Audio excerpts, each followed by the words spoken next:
गुवाहाटी के दुर्गा सरोवर में चोरी की एक घटना सामने आई है। विनय चंद्र शर्मा के घर में चोरों ने ताला तोड़कर प्रवेश किया। घटना का पता उस समय चला जब घर के मालिक ने दरवाजे का ताला टूटा हुआ देखा। मामले की शिकायत गौशाला पुलिस चौकी में दर्ज कराई गई है। जालुकबारी और गौशाला पुलिस संयुक्त रूप से मामले की जांच कर रही है तथा चोरों की तलाश में अभियान चलाया जा रहा है। बताया जा रहा है कि यह घटना युवा पत्रकार अनुज शर्मा के घर में हुई है।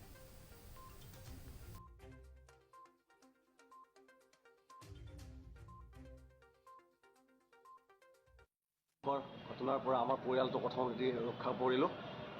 পুৱতি নিশা প্ৰায় 2 বজাত 4-5জনীয়া 6জনীয়া এটা ডকাইতৰ দলে আমাৰ ঘৰত বাউণ্ডাৰীৰ ভিতৰত প্ৰৱেশ কৰে।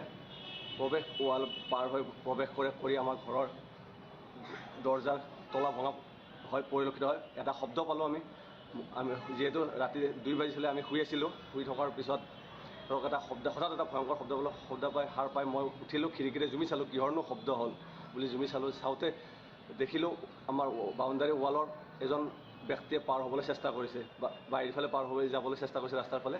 হোৱাৰ লগে লগে মই লগে লগে চিঞৰিলোঁ, কোন বুলি, কি হ'ল, কি লাগে ইয়াতে বুলি চিঞৰিলোঁ। আৰু ব্যক্তিজনক মই প্ৰত্যক্ষ ধৰক চিনি পাবলৈ সক্ষম হ'লোঁ। আমাৰ ওচৰৰে আগত তেনেকৈ কৰা ব্যক্তি প্ৰত্যক্ষ কৰিলোঁ। তাৰপিছতে যেতিয়া মই হাল্লা কৰিলোঁ, তাৰপিছত আমাৰ ঘৰৰ বাকীবোৰেও হাল্লা কৰিবলৈ ল'লে। সেই চিঞৰ বাখৰত বাকী আৰু 2জন ব্যক্তি দৌৰি আমাৰ বাউণ্ডাৰী ৱাল পাৰ হৈ যোৱা আমি প্ৰত্যক্ষ কৰিলোঁ। বাউণ্ডাৰী পাৰ হৈ ৰাস্তাৰ ফালে দৌৰি যোৱা পৰিলক্ষিত হ'ল। তাৰপিছত যেতিয়া আমি ঘৰৰ মানুহ ওলাই আহি মূল দৰ্জা, আমাৰ ঘৰৰ মূল দৰ্জাখনত তালা খুলিবলৈ আহিলোঁ, চাবি লৈ আহিলোঁ, তালা খুলিম আৰু তেনে দেখিলোঁ তলাটো নাই, দৰ্জাখনৰ লক পূৰা খোলা আছে। আমি দেখিলোঁ, তেতিয়া গম পালোঁ যে আমি যিটো শব্দ শুনিছিলোঁ, আমি হয়তো সেই শব্দটো তলা ভঙাৰ আমি শব্দ পালোঁ। ওলাই আহি আমি দেখিলোঁ বাহিৰত চেণ্ডেল এযোৰ আছে দৰ্জাখনৰ কাষতে। তাৰপিছত অকণমান আগত দেখিলোঁ এডাল প্ৰকাণ্ড প্ৰায় 2-2.5 ফুটৰ হ'ব, দুইফালে জোঙা এডাল চেপেটা ৰড এডাল দেখিলোঁ। তাৰপিছত আমি বাহিৰ ওলাই গ'লোঁ। বাহিৰ ওলাই গৈ আৰু আমি চেণ্ডেল প্ৰত্যক্ষ কৰিলোঁ।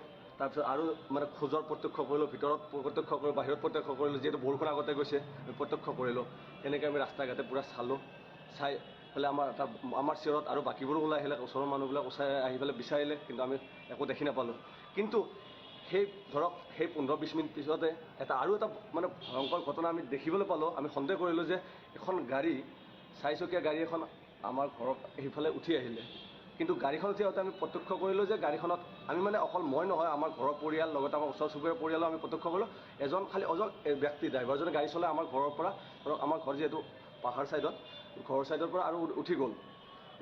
3-4 মিনিট পিছত গাড়ীখন আৰু নামি আহিছে, কিন্তু পিছফালে দেখিছোঁ 2জন আৰু ব্যক্তি আৰু নামি আহিছে। ইমান স্পৰ্টছত নামিছে যে আমাক খুন্দিয়াই থৈ যাব সেনেকৈ। কিন্তু আমি তেতিয়া আমি মানে মাইণ্ডে আমি হেৰি কৰিব নোৱাৰিলোঁ যে কিবা এনেকুৱা। আমি পিছতে আমি আলোচনা কৰিলোঁ যে মানুহ নাছিলে, কেনেকৈ হঠাৎ মানুহ আহিল। কিন্তু চোৰ 2জন সেইফালে পলাইছিলে, ডকাইতৰ সেই 2জন ব্যক্তি সেইফালে পলাইছিলে। আমি তেতিয়া সন্দেহ কৰিলোঁ যে সেইটো হ'ব পাৰে। যদি সেনেকৈ হয়, কেনেকৈ ভয়ংকৰ